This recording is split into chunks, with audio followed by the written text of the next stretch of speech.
উঠতি বয়সের ছেলেমেয়েদের সাউন্ড সিস্টেম ও পিকআপ ভাড়া দেওয়া হলেই ব্যবস্থা police super Mohammad Saiful Islam BPM PPM ভার। চাঁদপুর প্রতিনিধির পাঠানো তথ্যচিত্রে ডেস্ক রিপোর্ট। আসন্ন পবিত্র ঈদুল আজহা উপলক্ষে আয়োজিত প্রস্তুতি সভায় police super Mohammad Saiful Islam BPM PPM ভার বলেছেন, ঈদকে ঘিরে কিশোর ও তরুণ যুবকরা রাস্তাঘাটে বিকট আওয়াজে শব্দ দূষণ করে। তাদের এ আচরণে জনসাধারণের কষ্ট হয়। উচ্চ আওয়াজে রোগী ও বয়স্কদের সমস্যাটাই বেশি হয়।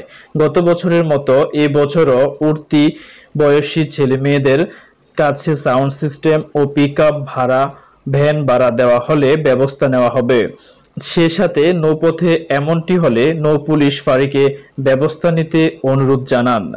৯ জুন চাঁদপুরের জেলা প্রশাসক কামরুল হাসানের সভাপতিত্বে সম্মেলন কক্ষে পবিত্র ঈদুল আজহা উপলক্ষে প্রস্তুতি সভায় পুলিশ সুপার এ কথাগুলো বলেন।